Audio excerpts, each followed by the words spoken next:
Así que no queremos dilatar más, queremos comenzar con nuestra primera presentación y para eso yo les voy a contar que tenemos en nuestra primera presentación un tema especial, importante, introductorio si se quiere, que es el panorama y el uso de instrumentos en salud, pero detrás de ese tema, por supuesto que hay una persona, y una persona especial para nosotros, es una persona querida para nosotros, y se las voy a presentar brevemente, ya quizás les pueda contar un poco más acerca de lo que ha hecho en su presentación. Les voy a contar que contamos con mucha alegría con nuestra invitada estelar el día de hoy, que es la doctora Cita Lagos, que se encuentra aquí conectada con nosotros. Ella es enfermera, matrona, magíster en gestión y planificación educacional y también doctora en ciencias de la salud de la Universidad de Sao Paulo, allá en Brasil. Tenemos gente de allá, de hecho, no me cabe duda que hay gente, al menos una persona de ahí. Ella se ha desempeñado como profesora titular de la Universidad de los Andes acá en Chile ya por un buen tiempo y ha estado más de 20 años en docencia, investigando temas de habilidades interpersonales, calidez, cuidado cálido. Muchas personas acá de seguro la conocen también por eso.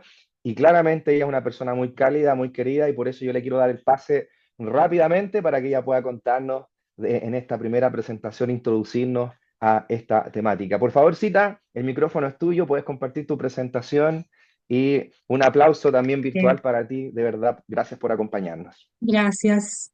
¿Me escuchan bien? Gracias Sí, se de verdad escucha. a ustedes, Mati. Yo creo que para mí en realidad es un honor que la revista chilena, ¿cierto?, de Enfermería de la Universidad de Chile me invite a esta ponencia. Em, de verdad que es un tema que yo diría que es un complejo. Yo lo trabajé en el momento, ¿cierto?, que ingresé a la Universidad de Sao Paulo a estudiar en mi tesis de doctorado.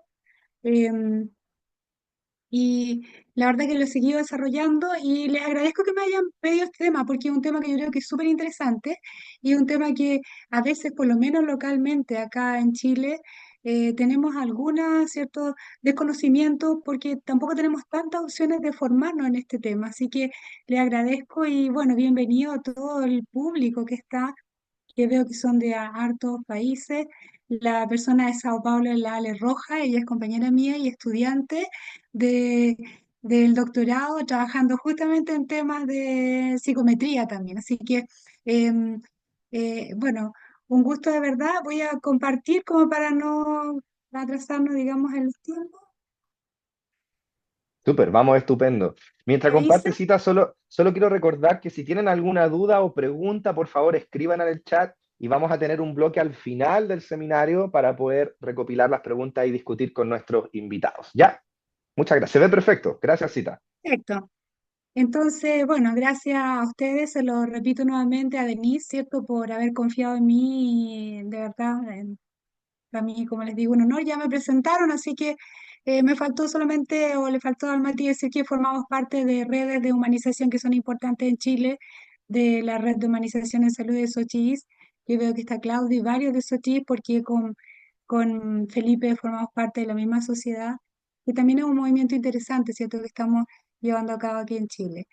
Em, bueno, el temario que me pidieron, digamos así como bien somero, el tema es bien denso como para trabajarlo en poco tiempo. Yo traté de ser lo más concreta y ser lo más práctica en qué es lo que nos toca ver a nosotros acá en Chile, y yo creo que probablemente puede que esto sea como extrapolable a otros países, ¿cierto? Como, em, no sé, vi Argentina, gente de Córdoba, de Colombia, ¿cierto? Puede ser algo parecido. El tema es ver, ¿cierto?, más o menos unas 13 diapositivas del panorama actual y después experiencias de crear y adaptar.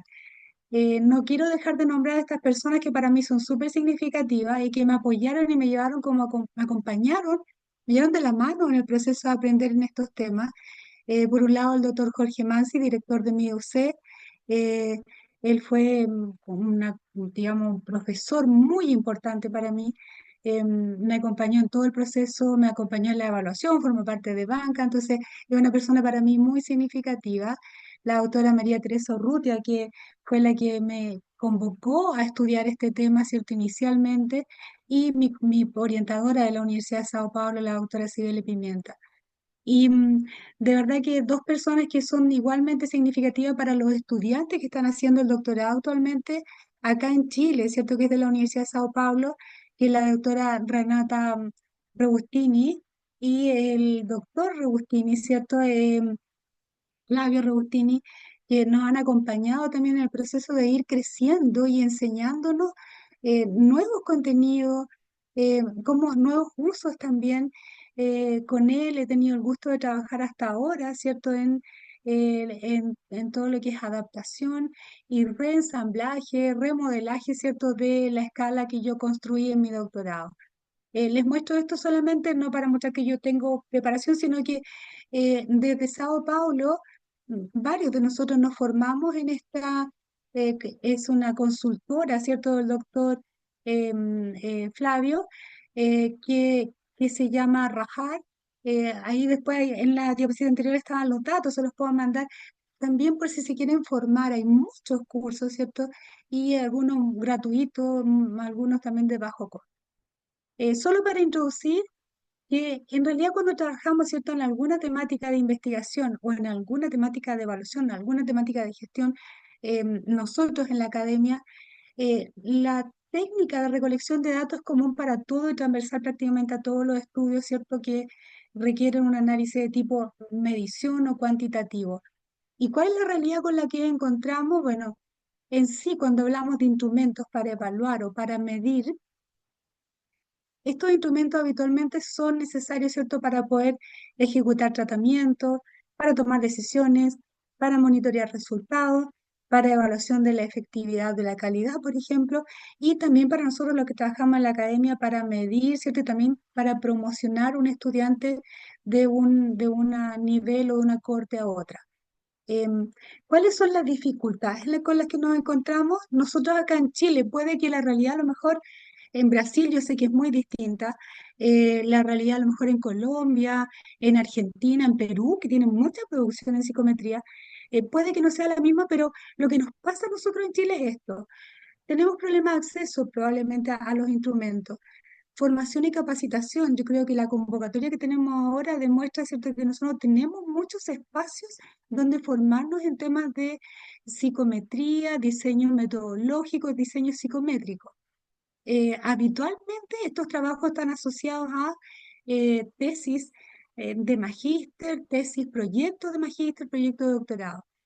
Em, También porque nos faltan evidencias de validación. Nosotros en Chile, a diferencia de otros em, países, a lo mejor, países a lo mejor en Europa, Estados Unidos, que uno puede tener muchos ejemplos, si uno quiere hacer un estudio de algo, va a encontrar rápidamente el instrumento validado de ese algo. Ya, a nosotros no nos pasa eso. Nosotros para encontrar un instrumento que tenga evidencias de validez en Chile, que se haya adaptado de alguna manera, habitualmente no lo encontramos y muestra de eso son los 10 estudiantes que están estudiando con nosotros y los estudiantes que están en la universidad em, haciendo el doctorado en la Andrés Bello, ¿cierto? Y los que están haciendo el doctorado en el DINTER, Universidad de los Andes y Universidad de Sao Paulo. Casi la mitad ha tenido que entrar al proceso de hacer una validación de los instrumentos que ellos querían usar en distintas áreas. Está la doctora Bernarita Troncoso trabajando en eso, Ale Roja que está aquí, que su tema central es de psicometría, Andrea, Andrea López, está espero que no se me quede alguien más, pero son Heidi Hevia de Universidad Andrés Bello también. Ellos han tenido que ir como de más atrás, o sea, no encontrarse, cuando no encuentras un instrumento, simplemente no tienes cómo poder avanzar en tu investigación. También no tenemos instrumentos adaptados culturalmente y ese es otro tema, porque a veces nos encontramos con instrumentos que son españoles y la verdad que a nosotros no nos sirven. Y tenemos que entrar en el proceso de adaptación. Y los procesos de adaptación y de validación requieren tiempo, esfuerzo y dinero. Entonces, entramos, digamos, en una barrera que nos impide avanzar en investigación. Y lo otro que también no tenemos claro bien cuando los resultados de una medida tienen consecuencias o no. O sea, acá no entra esto medir por medir. O sea, nosotros tenemos que saber que hay un objetivo detrás y obviamente que esa medida que nosotros podemos generar va a tener una consecuencia. La tendencia a tener valoraciones integrales y a usar IA nos muestra mucho más esta necesidad de que nosotros tenemos que demostrar, ¿cierto?, con evidencia de validez que requerimos de alguna manera tener conocimiento en. Em, ¿Qué pasa cuando nosotros buscamos instrumentos? ¿Cuál es la realidad que tenemos por lo menos aquí en Chile? Encontramos instrumentos adaptados en otro país, traducidos al idioma local y lo consideramos que solo por estar traducido es un instrumento validado. Eh, Está construido a lo mejor sin un método preciso, que el artículo no precisa bien el método con el que se construyó, que a lo mejor se construyó bien, pero no tiene adaptación cultural, o que no hay evidencia psicométrica, no tenemos datos de esa adaptación. Em, un ejemplo acá son aquellas validaciones o evidencias de validación que muestran lo que se llama Little Jiffy. El Little Jiffy es, digamos, un paquete de un software que venía muy antiguo, hace como 50 años atrás, y que este autor, que es de la Universidad de San Martín de Porres, hace bastante tiempo atrás, manda esta carta al editor. Ya, y que esto, porque es importante, ¿cierto? Porque esta revista muestra lo que manda este autor, y este autor dice, mire, tal artículo está incurriendo en un error bien importante. Y ojo, porque ahí todos nos dimos cuenta de que teníamos a lo mejor artículos que estaban totalmente desactualizados y que a lo mejor nosotros estábamos incurriendo en un error que se estaba perpetuando. ¿Qué es lo que es Little Jiffy? Cuando nosotros nos encontramos con un instrumento que hace una triada, análisis de componentes principales, hace Kaiser-Meyer o Eigenvalue mayor uno, que lo hacemos todos, ¿cierto? Y rotación Varimax. Esa triada que viene por defecto, venía antes en los software, la usaba la gran mayoría y la verdad es que sabemos que para los tipos de estudios que nosotros hacemos no se presta, ¿no? Y otra cosa, bueno, ¿cuál es la realidad que nos podemos encontrar? Con un instrumento que tenga realmente evidencias de validez, que sería, digamos, lo más, para nosotros una aguja en un pajar, o sea, perdón que lo diga así, estoy hablando de nuestra disciplina. Em, Instrumentos validados en otro idioma, voy a tener que trabajar en él. Perdón, instrumento validado en otra cultura, voy a tener que trabajar en él si lo veo. O que no haya un instrumento, probablemente voy a tener que entrar a construir y mostrar evidencias de validación después de eso, ¿no? En general, cuando hablamos de medir, lo que uno mide, ¿cierto? Es el atributo, no mide el objeto, ¿ya? Entonces tenemos que saber que lo que queremos es asignar números a, digamos, representaciones, a atributos. Y que lo que queremos es como demostrar por esos atributos que existe una variable latente. Yo les coloqué acá, digamos, una foto, porque a mí me lo explicaron así, a mí siempre me resultó tan gráfico que se me lo, ¿cómo explico cómo se van uniendo las variables? ¿Cómo explico cómo se van formando los factores? Y una profesora me dijo, mira, es tal cual como cuando, no sé si ustedes alguna vez lo hicieron, algún experimento al colegio, pero colocar esta limadura de fierro, ¿cierto? Y pasar un imán por debajo de un papel y mostrar cómo se van uniendo las variables para mostrar qué son los factores, para llegar a una medida. Eso yo creo que es muy gráfico cuando uno dice, hago todo este proceso metodológico, ¿no? Em, bueno, y esto en general, cuando uno piensa que eh, puedo medir todo, bueno, lo que antes era no observable, Alfredo, que es psicólogo, científico, los fenómenos no observables no se medían. Yo cuando entré a la universidad, eso no observable no se mide. La verdad que eso es un error garrafal, porque nosotros tenemos un montón de métodos, ¿cierto?, para poder decir que algo que es no observable lo podemos medir. Ya yo en mi estudio partí, ¿cierto?, Eh, como conceptualizando más bien cuál era un constructo de cuidado cálido en Chile y mostrar que tenía evidencia y seguimos trabajando en ello actualmente. Em, ¿Qué es? ¿Cómo llego a saber qué es cálido, qué es ser cálido? ¿Cómo llego a saber qué calidez tiene factores? Yo tengo que trabajar en un diseño, ¿no? En general, bueno, lo que se dice si uno no tiene una buena medición, en realidad no tiene un buen estudio. Yo creo que eso es súper claro. Si no sé medir bien, mi instrumento no está bien, probablemente tengo un fracaso bien importante en el estudio. Em, En general, hasta aquí, Mati, lo voy a dejar. Voy a explicar solo esto y no sé cómo voy en el tiempo. Vamos súper bien. Tenemos hasta Ok, al menos unos 8 minutitos más para seguir con la primera parte, así entonces que tú si me quieres, avisas, sí, yo está te aviso, no genial, hay porque problema. Súper. tú me avisas. Sí, entonces, bueno, yo creo que acá cuando uno habla de modelos, ¿cierto? Para poder medir, hay dos modelos importantes, que es la teoría clásica de los test, que van a encontrar mucha información si la buscan, ¿cierto? En un buscador cualquiera.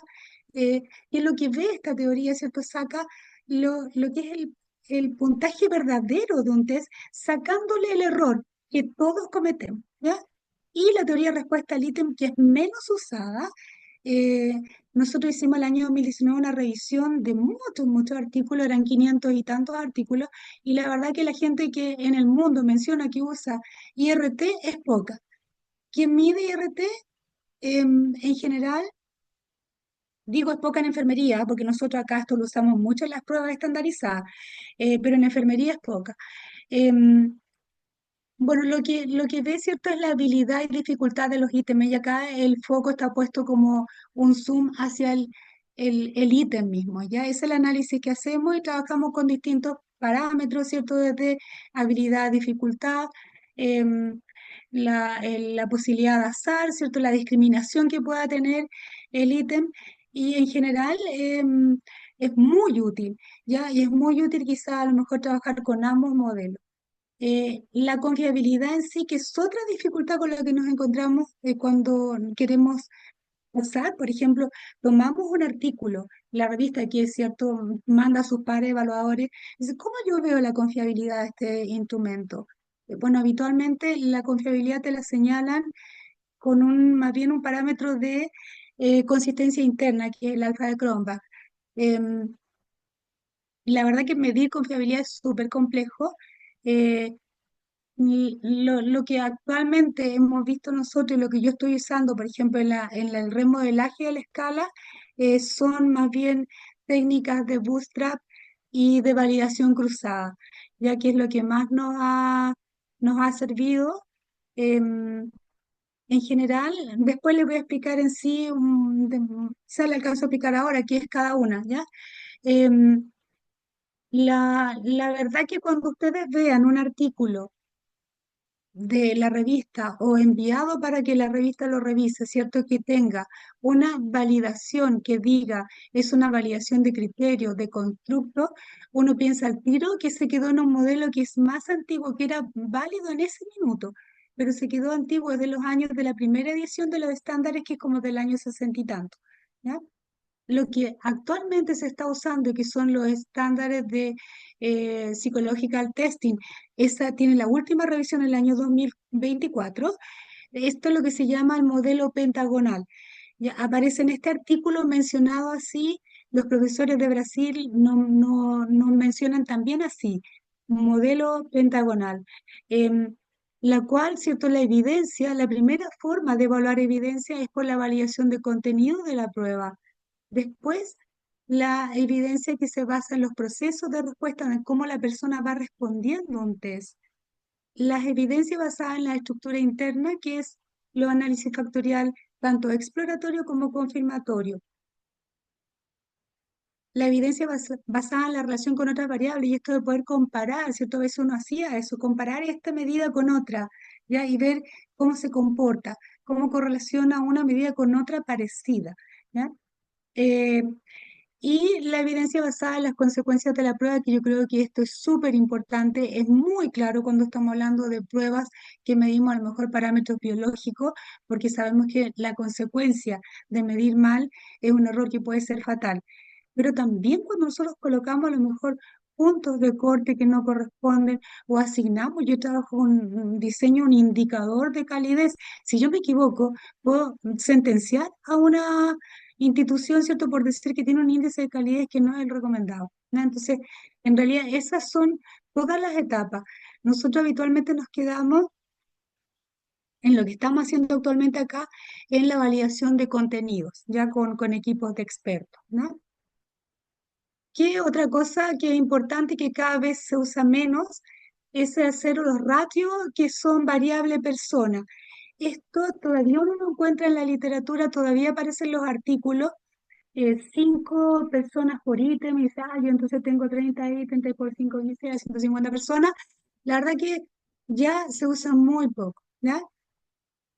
Em, Tampoco hay cálculos de muestra. Los cálculos de muestra, si alguien coloca en un artículo, Mati, hizo un cálculo de muestra para publicar en la revista, hay que revisar, hay que devolver a lo mejor para irle al par, ¿cierto? El par que vea que a lo mejor hay que devolverlo con observaciones.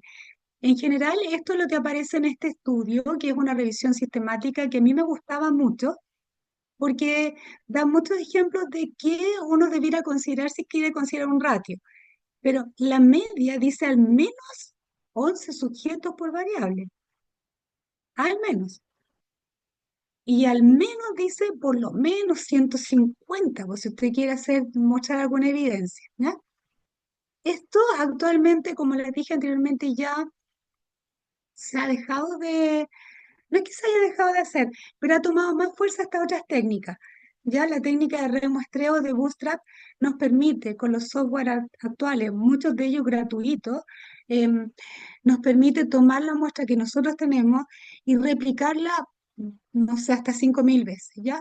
El software lo puede hacer, IA lo puede hacer, y la misma muestra que yo tengo la va distribuyendo de distintas maneras hasta poder obtener muchas pruebas. Es como que yo tuviera muchas muestras distintas de una sola.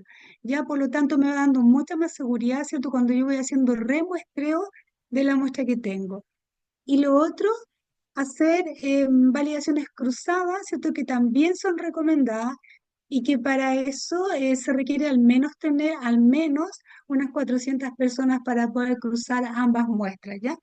Em, y esto otro, este es mi escala, este es el último networking que hizo el profesor Rustini. También es una forma más novedosa, ¿cierto?, de hacer, eh, de mostrar la correlación gráfica que tiene tu instrumento. Ya sea un instrumento cuando uno lo está trabajando o una persona que envió un artículo y está señalando a lo mejor este tipo de gráfica, ¿cierto? Está mostrándonos realmente algo bien interesante, ¿cierto? Que es cómo correlacionan los ítems entre sí y la correlación está dada por el grosor de las líneas. ¿Ya? Y eso es muy interesante de ver. También lo hacen los software. Este es el último de la escala que nosotros estamos revisando. De los modelos de IRT, un poco ya se los expliqué.